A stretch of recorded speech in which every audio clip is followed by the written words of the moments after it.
All right. So overall, would you say technology has had a mostly positive effect on our society or a mostly negative effect on our society? I would say mostly positive because I feel like it's given people a lot more access to information that they couldn't have before, especially in terms of like politics and like just general things that we wouldn't have known about beforehand. Like, I don't think we would have really known or paid attention to what was going on in Ukraine and Russia without social media. And like the spread of misinformation obviously is a negative effect, but I think overall like it's more positive because people can you can hear misinformation, but they have the ability to look into it and see if it's true or false.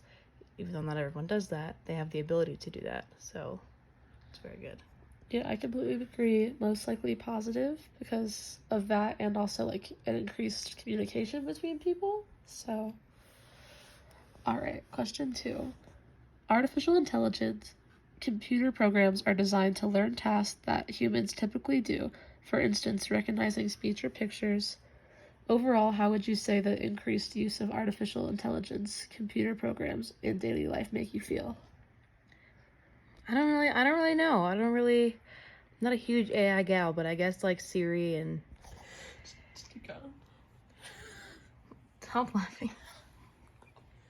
Okay, I think that it can be good overall, like, especially in terms of like just general access to like having people be able to access artificial intelligence. But at the same time, I think it can be it can end up being very dangerous because, as you know, weapons can be. I think it is considered. I would probably consider it a weapon, but not like like weapons don't always have to be bad. I know that doesn't make sense, but it's more of like a resource that could be used in a good way or a bad way. And I feel like as long as we keep using it to the point that like humans are still doing things and like we still need like people to have jobs and like we don't become like those people in Wally who just sit in chairs all the time and have their whole life controlled by artificial intelligence. So I think as long as we keep it kind of chill, it'll be okay. All right. Well, question 3. Driverless passenger vehicles, sometimes called self-driving cars, are equipped with software which allows them to operate with computer assistance. In the future, driverless passenger vehicles are expected to be able to operate entirely on their own without a human driver. Is this good or bad for society? That sounds terrifying.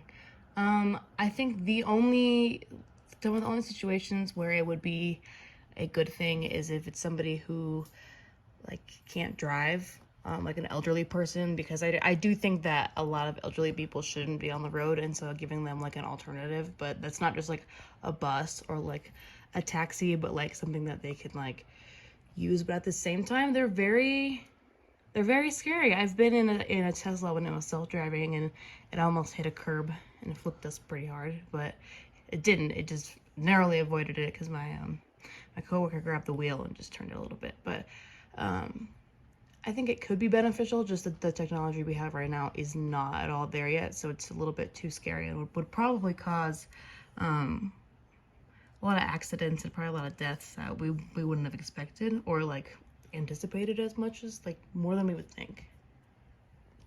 All right. Well, do you think it's possible or not possible for people to design artificial intelligence computer programs that can consistently make fair decisions in complex situations? I would love to say yes because you'd like to believe that a machine could make decisions that are not biased, but unfortunately, just the way humans work, like how whoever designs the machine, there's going to be bias with how you design it, and even if you get like a bunch of different people with a bunch of different opinions, there's no way you're gonna be able to get everybody. So in like a complex situation, especially, like you can't just say like, okay, this group of people is enough. Like your sample size needs to be big enough that you know that it's gonna work, and like actually not cause like a problem. Because if an AI said yes to something that shouldn't have been happening, for example, like we're trying to elect a president fairly and you put data into an AI, like their qualifications, and it picks the wrong person by accident because there's a mistake, or it picks the person that the AI creator was leaning towards, it's not going to be fair. So I don't think so.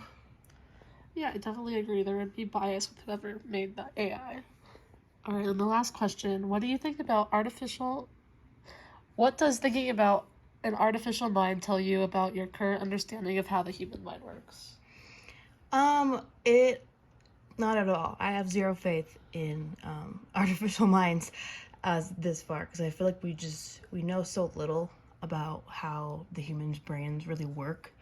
Like we know like how structurally they work, like when neurons fire and all that stuff, but we don't know how we like really think and make decisions, and like psychologists can always like take a guess, but like they're never going to have that experience of growing up to form it's like the human brain and human experience. So yeah. All right.